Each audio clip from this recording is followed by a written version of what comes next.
Look, on Leadership Now, I promised never to do commercials, but here we are. Why? Well, I have a new book in the works. It's coming out spring 2026, and I wanted to give you an advance heads up about it.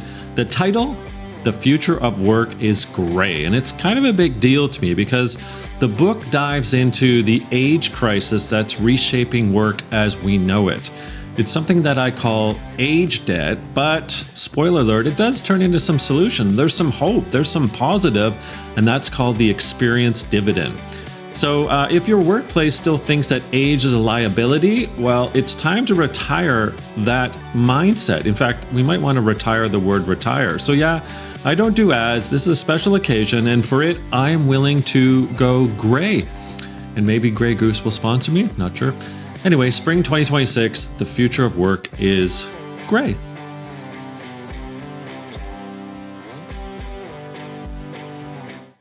Hey everyone, welcome to another episode of Leadership Now with me, Dan Pontefract, in the house today. Jeanette Leardi. Jeanette, a little bio, we're going to get into it, and I'm really excited to talk a bit about you being a social gerontologist and, of course, your book, Aging Sideways.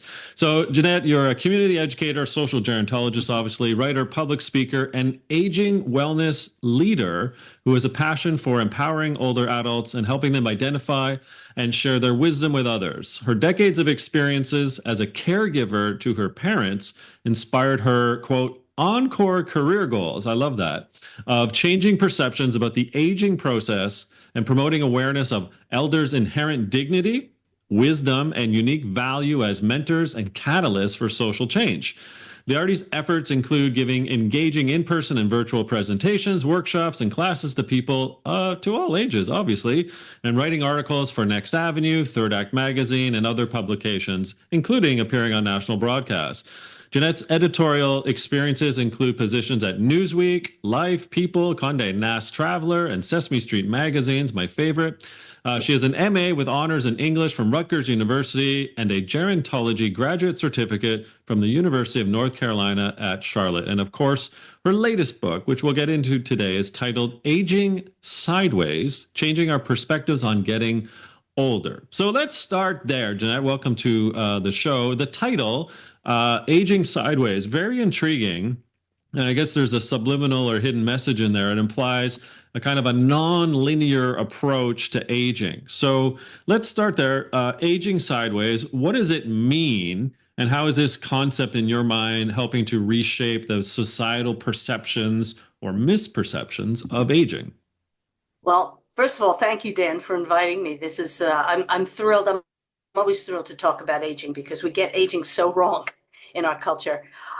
Aging Sideways, actually, the idea for the title came from a book by Betty Edwards, an art teacher. Decades ago, she wrote a book called Drawing on the Right Side of the Brain.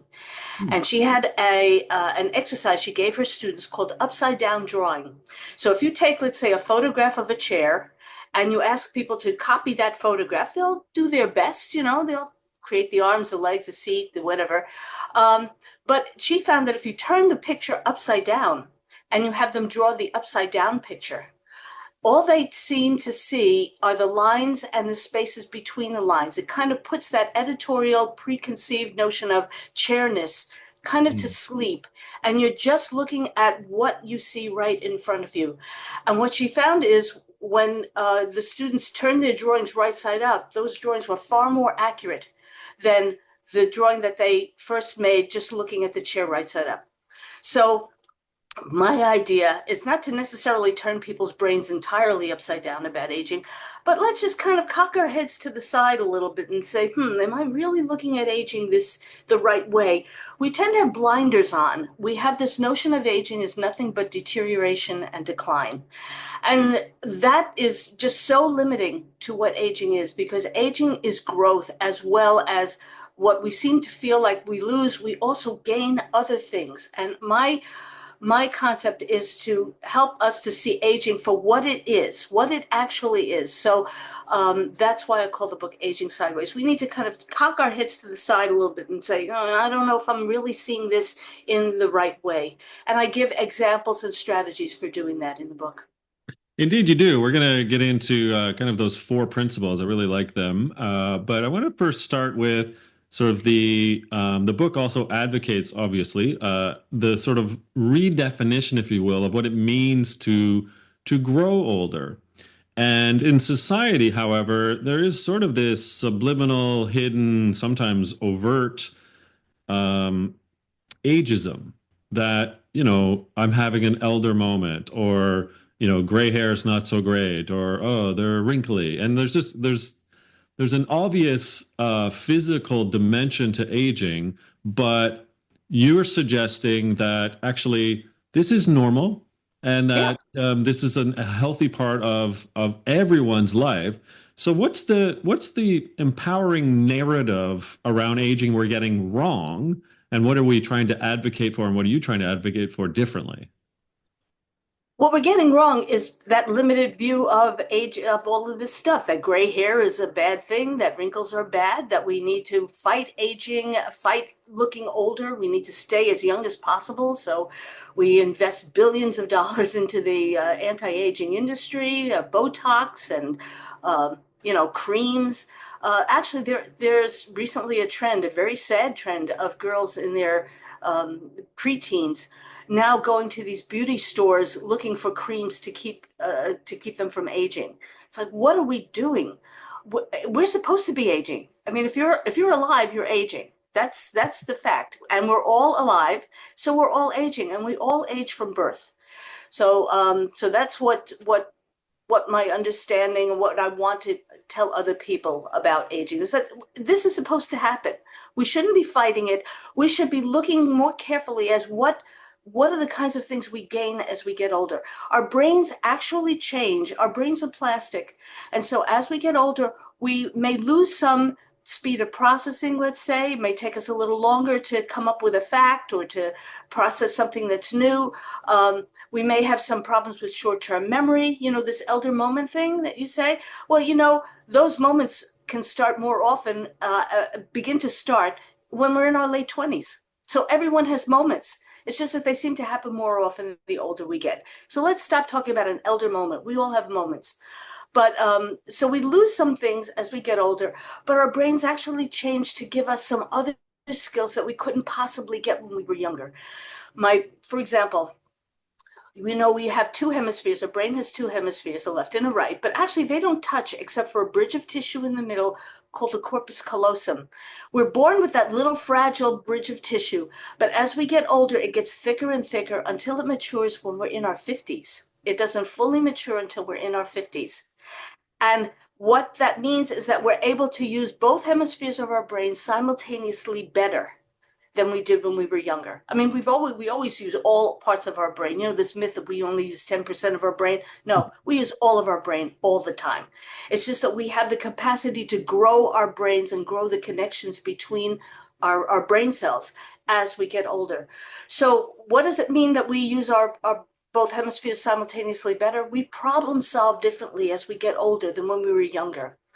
When we're young, we tend to want to, when we do a task, our brain tends to want to favor one side or the other in doing that task. Not to say that it doesn't engage the other side, it does, but it's sort of like wants one side or the other to take charge. So we can come up with ideas very quickly. Oh, let's do this, let's do that. As we get older and we start to kind of use both sides equally, what we get better at is problem solving, Hmm. coming from multi perspectives. So we get to see not so much the black and white of life, but the gray of life, the what ifs. Oh, yeah, let's do this idea, but we may have a problem when we come to this situation. Let's keep on the alert for it.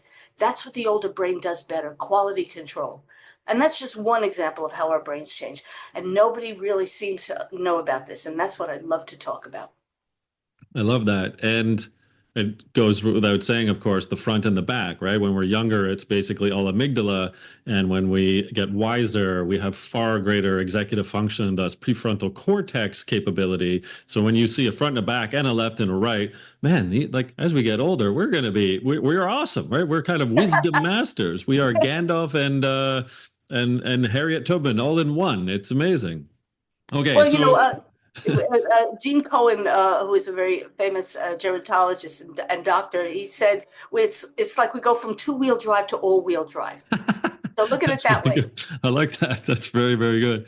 Okay, so in the book, I wanted to actually, before getting into the four strategies, which I do want to talk about, but you do turn the lens on yourself a little bit, and you talk a bit about your parents, and sort of the career shift effectively that you've had from what you were to where you are. So from a very storied career to social gerontologist. So actually, I wanted to go there, if you don't mind, and sort of help us and the listeners and the viewers understand your journey and sort of that pivot that you've made and where you're at now.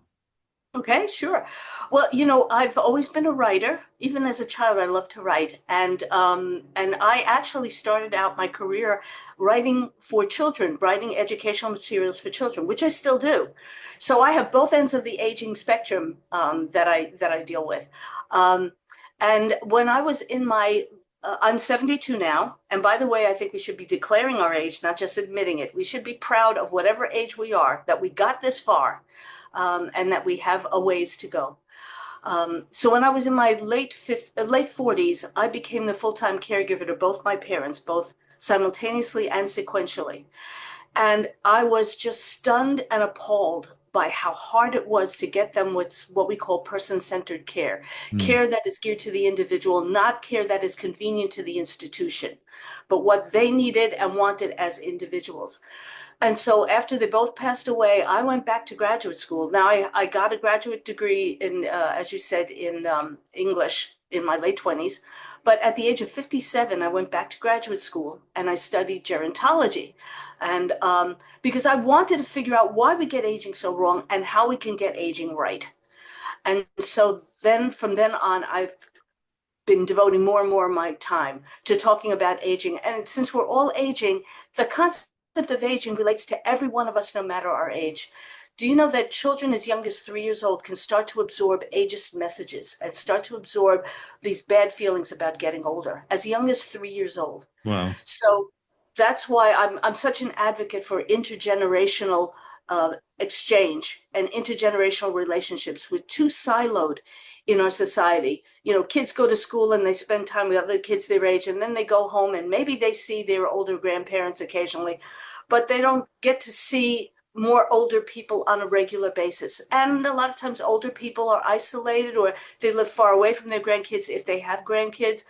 We need to be getting our generations back together, which is actually the way it has always been in history. It started in the Industrial Revolution, that we started to separate when younger people left the farms and went into the cities to get work in the factories. That's when we started to kind of veer off the traditional historical way of being together. Because millennia ago, think about it, you're in a village in the medieval times, or even in prehistoric times, people lived of all ages lived in the same cave together, the same Right. hut together. That's what we need to start getting back to. So my journey has been to help people understand aging, because we basically get it wrong, and we get it wrong because there are ways of making money that want us to keep getting it wrong, such as the anti-aging industry. They want to keep people want to keep us afraid of getting older, and we need to just get rid of that fear and say, look, this is what's going to happen and what should happen, and we can improve the way in which it happens for us. Well, you have these in the book, then these kind of four, you call them sideways skills, that sort of become really pillars to how one and society arguably need to be thinking, in this idea of aging sideways. So, sideways skill number one, quote, sidestepping a deeply embedded obstacle you're approaching rather than retreating from it or futilely trying to remove it. So, unpack that one for us and how that is a skill. Okay, well, when we get to this barrier, let's use the example of considering ourselves old. Now, I call myself an old person. I'm 72, and I'm okay with the word old. How Mhm. many of us would really be okay calling ourselves old if we get to the age where we think we are an old person? So it's like this boulder in our path. Oh no, I'm going to sidestep it, or I'm going to go back. I'm not continuing on this road if meeting up with this boulder called old is going to hit me. No, I'm going to go back. Well, instead of doing that, sidestep it and say, all right, there's a boulder there, and I'm going to just get past it because I'm going to embrace the fact that I'm old. I can easily, that's not going to block me from continuing to engage in the world, continuing to share my skills, to share my knowledge. So that's what I mean about sidestepping and kind of instead of struggling so hard against something that is really futile. I mean, the alternative to not getting old is what? Is dying. So really, why don't we just figure out a way to deal with the oldness in our life? Now, for some people, calling themselves old is going to be a hard thing to do, but maybe call yourself an older adult. I'm an Mm. older adult, Mhm. okay? And you know, since when does being old mean that uh, you don't deserve that kind of respect? The word senior is a real problem in our culture. People don't like the word senior citizens, senior centers, senior. Well, when you're in high school, isn't being a senior the coolest thing to be? It's cooler Yeah, than being a yeah, junior or a yeah. freshman or sophomore. Same thing in college. If you're the senior vice president of a company, you're above the other vice presidents. Well, why don't we consider ourselves senior citizens of life or senior vice presidents of life? Maybe being a senior is a cool thing to be. So that's what I mean by sidestepping and not struggling against something that's inevitable. Let's give that up. It's a waste of energy.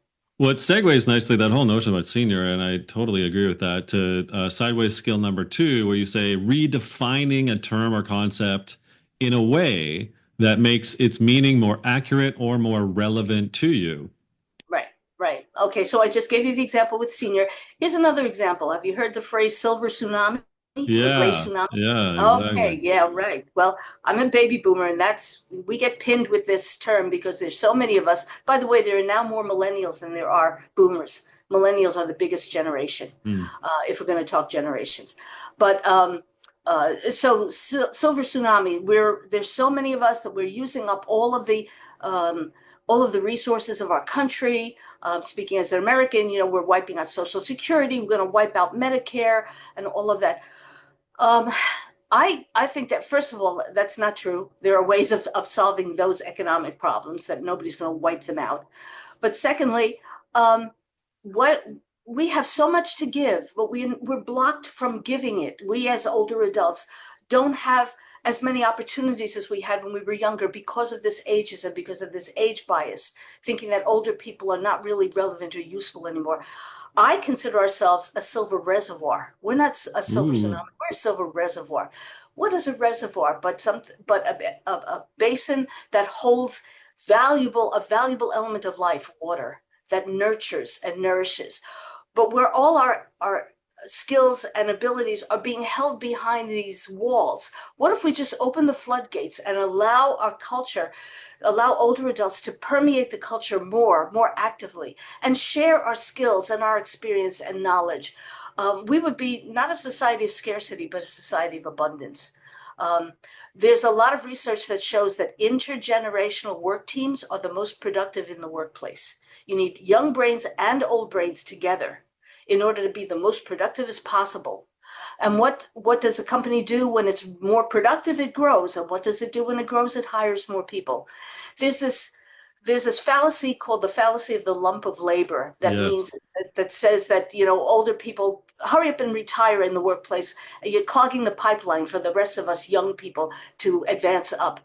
Well, that's a fallacy because it's proven that when you keep older brains in the workplace, remember that quality control I talked about, that, Yeah. well, what if we do it this way? Or let's apply this to another department. This protocol works here. What if we try it here? You need both brains doing that. So that's the kind of thing that I don't talk about silver tsunamis. When I hear the phrase, I gently correct somebody and explain why. But we're a reservoir. Let's open up those floodgates.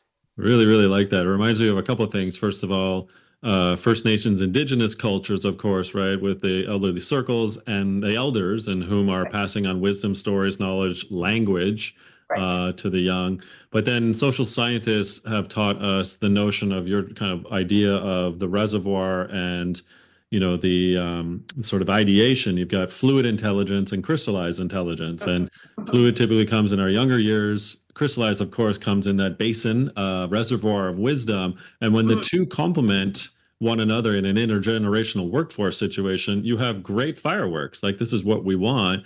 Yet, to your point, I think we've got a lot to learn from because we're trying to package out a bunch of that reservoir of talent and Mm, wisdom and the mm. crystallized intelligence. Okay, sideways skill number three, looking peripherally as you move forward rather than only straight ahead or in the rear view mirror. I love this idea peripherally. Go ahead, tell me about that one.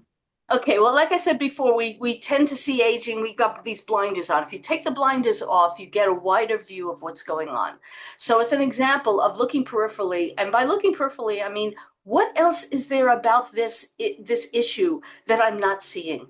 So as an example, the phrase over the hill, okay, we older adults are over the hill, right? Well, let's look peripherally as to what it means to climb a hill. What does Hmm. it take to climb a hill? You need strength. You need determination.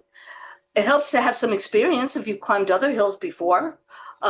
You may need certain equipment. You might need some mentoring, some skill, some talking to somebody who's climbed that hill before. Okay, so when they say older adults are over the hill, this is how I explain it, and this is the peripheral view because we've gone in depth as to the idea of what does it take to climb a hill. We older adults are not over a hill. We're at the top of a particular hill. And when we're at that particular hill, what we get to see in the distance are other hills yet to climb that we didn't even know existed when we were at the bottom of the hill before we climbed it. Right. We were blocked from seeing all these other hills. The climbing doesn't stop for old people. We keep climbing and climbing. We reach a certain point and there's something else that's challenging us.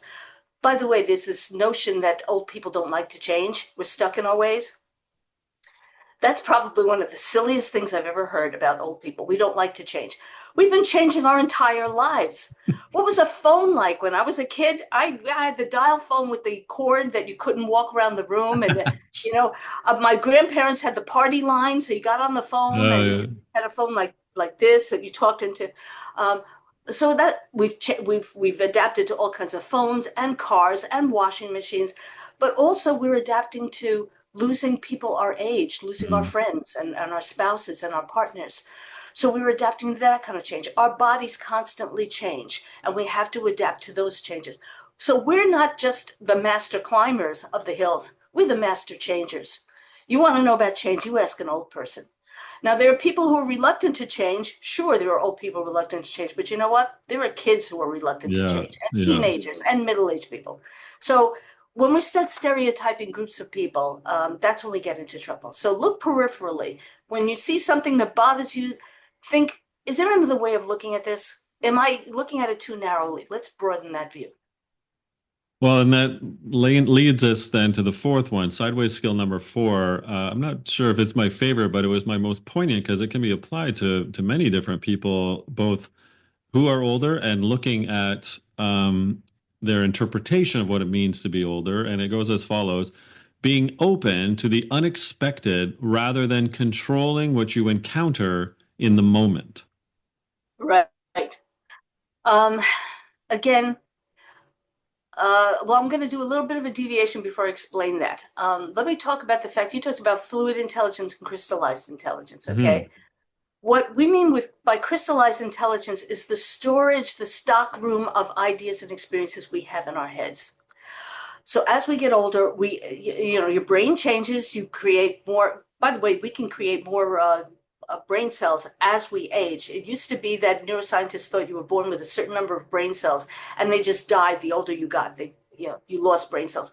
We do lose brain cells, but we can also start to create, we also have areas in our brains that can create more brain cells as we Hmm. age. But those brain cells then attach to other brain cells and they form these super highways in our brain. Okay. This is the way I like to explain the difference between a younger brain and an older brain. Imagine our brains are like libraries. And you ask a 35-year-old healthy brain to go find a book of War and Peace or Huckleberry Finn, and that brain has a library of 100,000 books. Okay, well, that brain is going to go right to the shelf. Here's the book you want.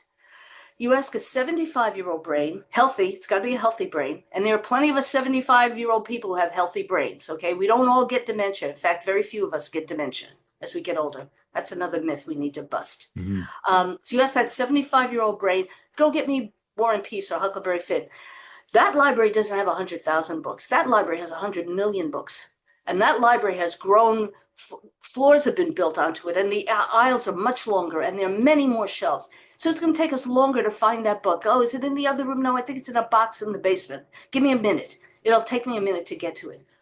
So that's what I mean about the storage capacity of fluid intelligence. You need older brains who have that institutional memory. If you get rid of older people in the workplace, the ones who've been there for 20, maybe 30 years, you lose that institutional memory. You lose that library of how did we first start to do this process? And is there anything back in this process that's still valuable today, even with all of the technology we've developed? So you lose that. So, so knowing that we have this built-in library, we should be encouraged to know that we have survived so many other things before, that we can then endure and survive whatever is handed to us in the future. By the way, it turns out that older adults have been better mentally at handling COVID than younger brains, than younger people have. The overwhelming number of deaths have been with older adults, but we're handling it more emotionally. And the reason is we have this stock room, this library of experiences of having dealt with other things before. I remember my parents talking about the Depression and about World War II. They survived that. They'll survive the next thing. So we have a greater history of surviving things. So maybe being open to the unexpected is to say, I've got this library and I have this knowledge. I'm confident that I'll be able to survive whatever comes next. So I'm open to exploring, and that's very important for older people. We need to be open to staying engaged, to remain curious, to remain hopeful and optimistic about our lives.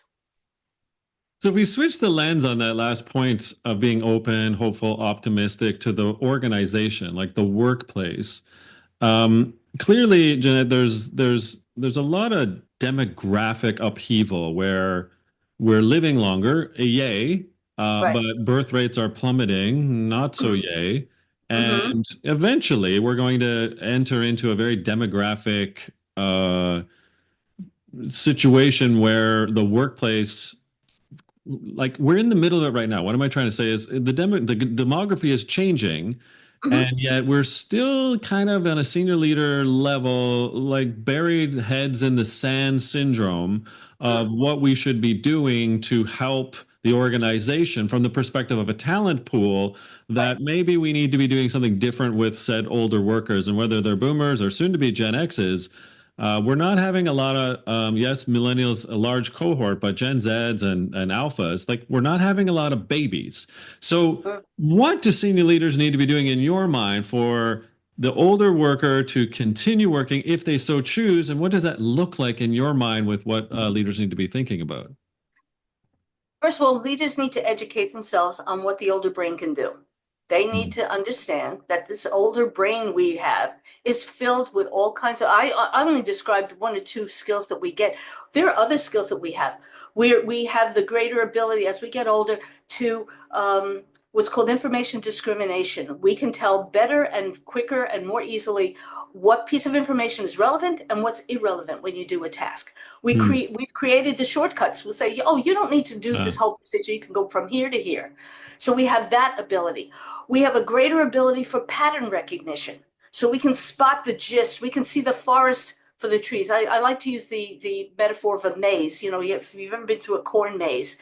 Well, younger brains can be in this corn maze looking around and going, should I go to the left, go to the right? The older brain has that ability to rise above it, see the picture and say, oh, here's where you need to go.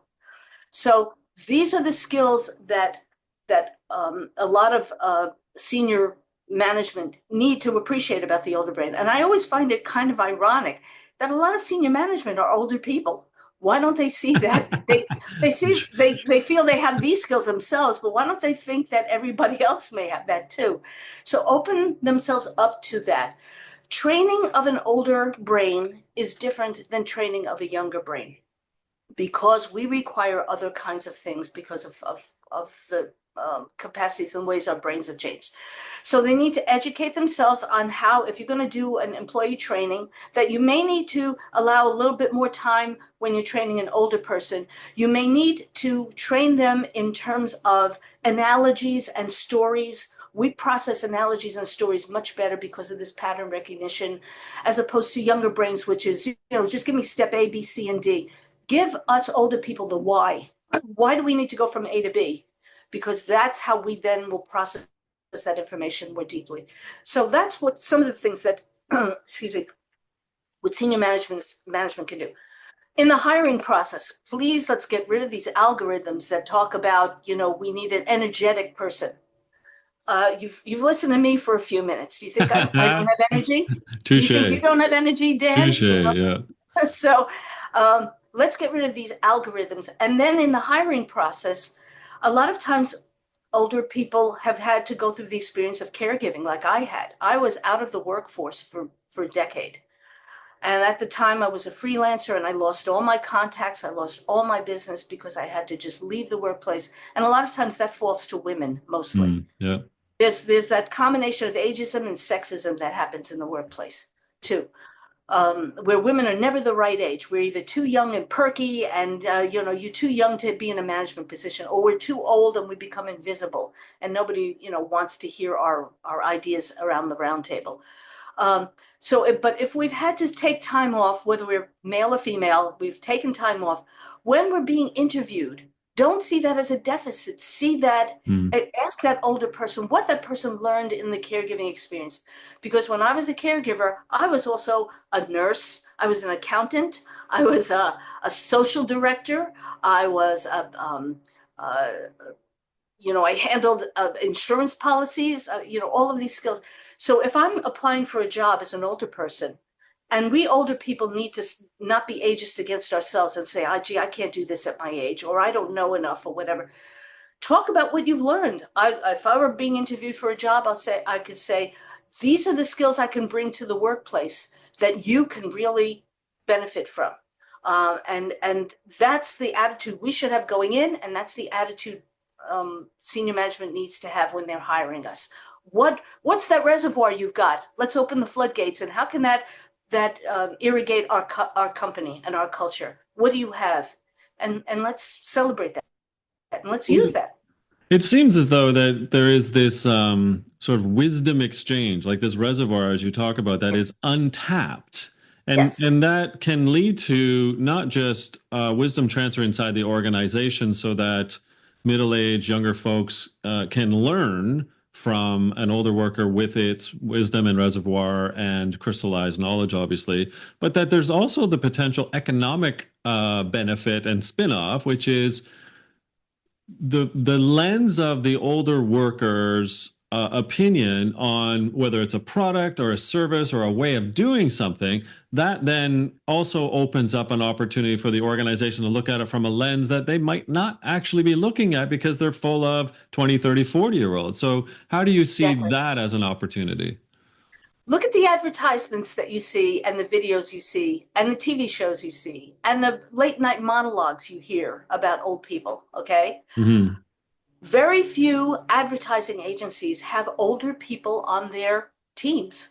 Right. So they're gearing ads to people that don't, when they think they want to gear ads for older people, a lot of times they're skewed. They have this crazy notion that we're either totally decrepit and using canes and wheelchairs and everything. And yeah, many of us do use canes and wheelchairs, but so do young people too.